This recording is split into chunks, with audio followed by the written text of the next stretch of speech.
In this tutorial, I'm going to show you how to easily make little tic-tac-toe bags that are drawstring bags with French seams. It sounds a lot more complicated than it is. It's very similar to this drawstring bag. This is one of my most popular videos, and they're super fast because we just used pinking shears so that it wouldn't fray on the sides instead of doing the French seam. The French seam is basically one more step, but for something like a game bag, there's no way it can fray because those raw edges are encapsulated inside. And so I think this is a little bit of a step up in durability from this. So what we're going to need for this is fabric. We're going to cut 2 pieces that are 5 by 7. You're going to want contrasting thread to do your lines. You can either do straight stitch and just make them a little more subtle, or you can use your zigzag or any decorative stitches, however you want to do that.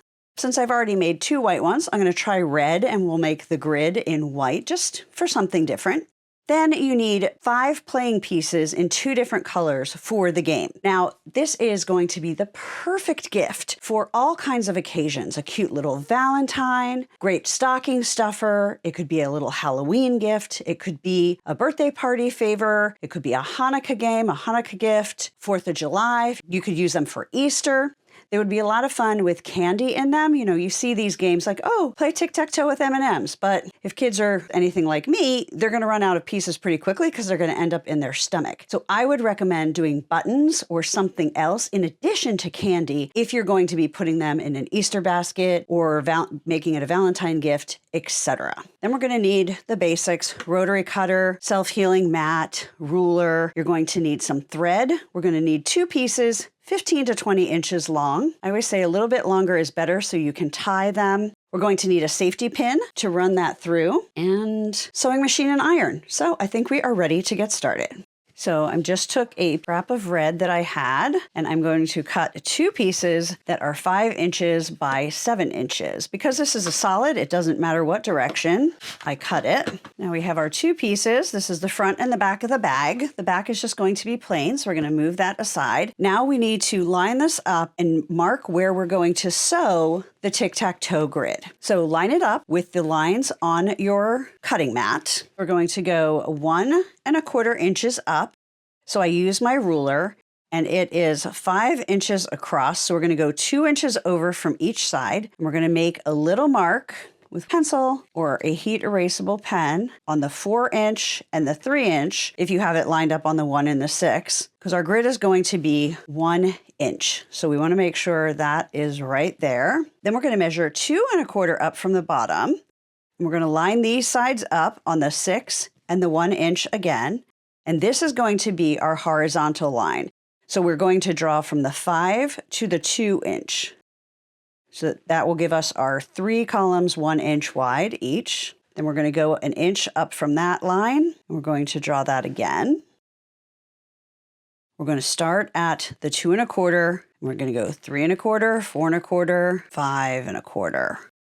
Then we're going to go over 1 inch, and we're going to do the same thing. So now we have our tic-tac-toe grid drawn on there. And it might look like it should be more centered, but you want it down because this is going to be folded and folded to become the casing. You also want to be able to close it with the drawstring and know what's in there. You're not necessarily going to play the game with that drawstring closed, but you want to know what that design is on the outside.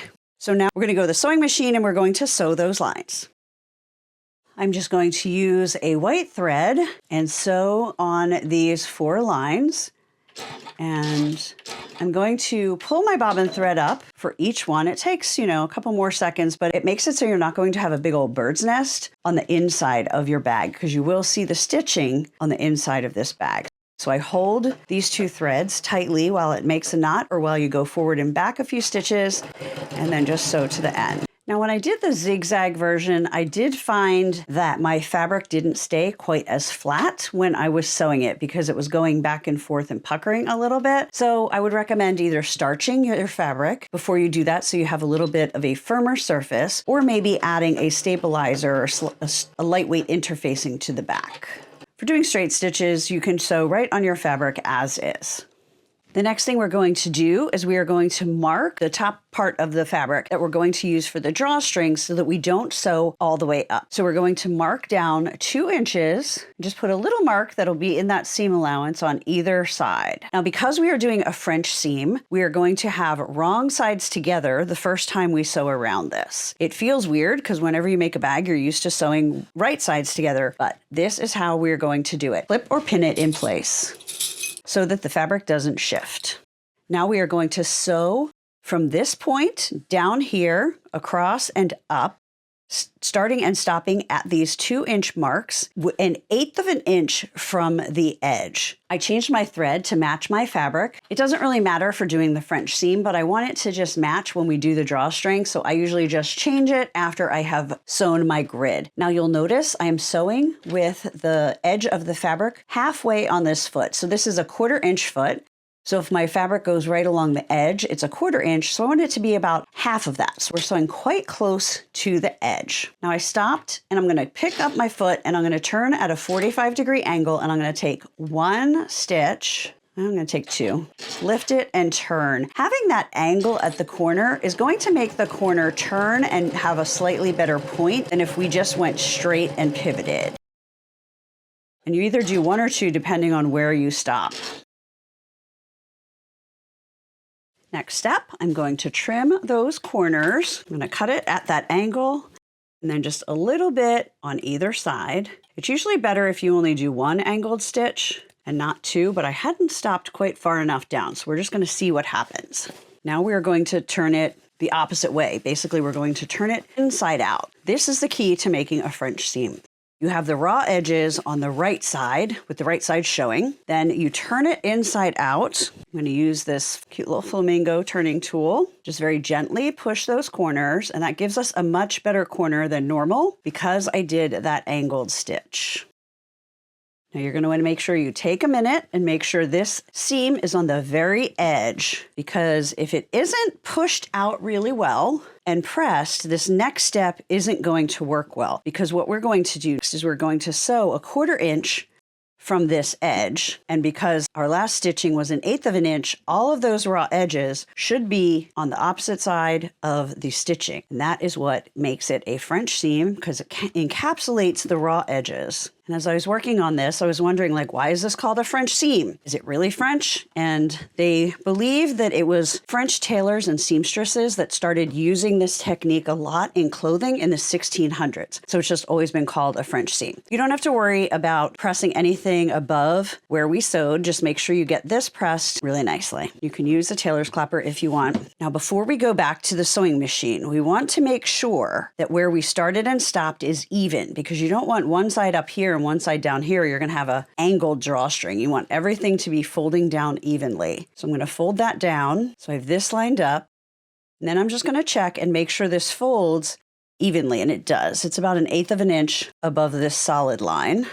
And then let's just check this side. So those are nice and even. So we did a very good job starting and stopping at the lines. Back to the sewing machine. Okay, I sewed down that side and forgot to film it, a 1/4 inch from the edge, starting at the mark. Now, because we're not going to be clipping these corners, they're not going to be perfect points, but we don't want to cut through the stitching that we originally did. So I'm just going to come down and pivot 90 degrees instead of doing the angle. Now, one thing that is a little bit different about doing a French seam in a bag versus French seams on clothing is on the clothing, they might press this and then sew this down. That's kind of where you get that fold and you have the stitching on both sides, and that will make it flat. For something this size, that's going to be pretty impossible. So this is just going to be a little bit of bulk inside the bag, but it is going to make sure we don't have a lot of fraying and that this bag is going to last a good long time for lots of tic-tac-toeing. Now I'm going to turn it right side out. I'm going to go back to the workstation. I'm going to use my turning tool again, and if you don't have one of these, you can use a pencil that isn't sharp, you could use a chopstick, you could use a pen that isn't opened. You just want something that doesn't have a sharp point, but is pointy enough to really help you push that fabric out. But you want to do it really gently and slowly so that you don't end up pushing through the fabric or through the seam and having to start over. All right, so I got those out pretty much as well as I can because we have all that fabric in those corners. Now we are going to press these seams out just like we did the last time. Let me know in the comments what you think you will make these for. There's just so many things we can do with them. Now it is time to prepare our drawstring channels. And by channel, I mean that's where the drawstring is going to go through. So the first thing we're going to do is we're going to turn it the opposite way again. We actually could have done that before we ironed. And you're going to take small scissors and you're going to very carefully clip up here the seam just above the stitching so that the part that isn't sewn can move and fold to both sides. You're going to do that on both sides. Now we are going to fold each side in so that it is parallel to the stitch line. So see, we have our stitching here and then it just keeps on going. So we're going to press that. So all four are folded in. Now we are going to open that up and we're going to fold that raw edge in again so that we're going to just sew right down that line and encapsulate that raw edge, kind of like we did with the French seam. So you're going to do that on all four. It's pretty skinny because we didn't want really thick French seams. If you watch the other video for the drawstring bags that were faster because we just did pinking shears, this part was a little bit wider because we did 1/2 inch seams and then did the pinking shears. So we had a 1/2 inch to work with up here, but for this one, we only have a 1/4 inch, but that's okay. It works out no problem. Now you're gonna take this top and you're gonna fold the one side back that is on the bottom so that we don't sew that. And we're going to sew straight down this side and straight down this side.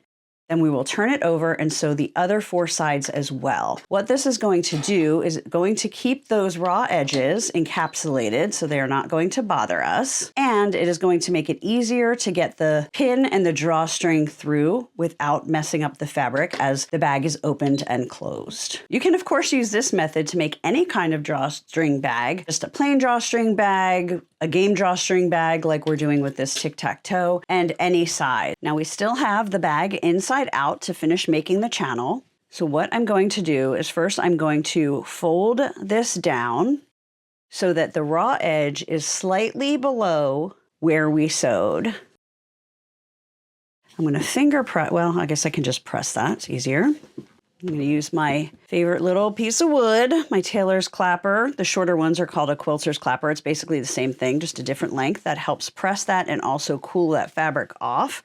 And I'm going to turn it over and I'm going to fold it down so that this top edge matches. I'm more concerned about this matching than where the raw edge is. And then the next step is to turn that raw edge under about a 1/4 inch. The reason I do it after do the bigger fold is so that the bigger fold is consistent because, you know, you might do this side slightly smaller or bigger than the other side, and it's really the top that matters the most. Now I'm going to do the same thing on this side. So I have this one folded back, so we're not going to catch it, and we're just going to sew close to that folded edge on this side. And I did pull my bobbin thread up and knotted that. Now this is the right side, and so using the red thread just makes that really inconspicuous. If you wanted it to show up for whatever reason, you could use a white thread or a different color, but I just wanted it to blend with my fabric. Now I'm going to do the opposite. I'm going to fold this side we sewed down, and now we're going to sew this side. See right there, that little spot? Kind of folding out. So what I do is I just take my scissors and I tuck it under, so that it'll get caught in the sewing. And then I'm just gonna hold that down so it stays in place while we sew. All the sewing is done. Now we're gonna turn it right side out again. And this should be really easy because we already pressed it this direction. If you wanna press it again, you can. Now we're done with the iron as well. Now all that is left is putting our strings in. So because this is string and it's 2 pieces twisted together, I'm going to put a knot in it and put the pin through right by the knot. If you don't knot it, the thread's just going to come apart and it's not going to stay to be threaded through there. Then I'm going to cut about 16 inches. We're going to need 2 pieces, but I'm going to knot each of them first. Now I'm just going to start on either side, push it through the one side, turn it around, push it through the next side, like that. Take the pin off, And then I usually tie the knot pretty close to the edge because once you pull it, it gets pretty long. So if you have it long to start with, like when this is laying flat, it's gonna be really long. So I try and get it, within an inch. So I tied both of those together in a knot, and then I'm just gonna trim past that knot. So one side is done. Now we're gonna do the same thing, and we're gonna start on this side. This time we're gonna start on the opposite side from where the other string started and stopped, because you want to have the strings on both sides, so you pull like that to open and close it. Remember to pull your bag fully open and flat before you tie your strings, because if it was kind of like that and you tied it here, then it would never open all the way. And especially if you're going to play tic-tac-toe on there, you want it to lay flat while you're playing the game. Trim that knot, and it is done. So to close it, you just go like that. Open it, you just pull on the fabric. So all we need are our buttons, which we had at the beginning when we were going over supplies. 5 pink and 5 white, because that will show up well on the red. But now it's really easy. Play tic-tac-toe. So you just want to make sure you have 5 of each color for the game. And then if it's going to be a gift, you might want to add candy or something else in there. It is that simple.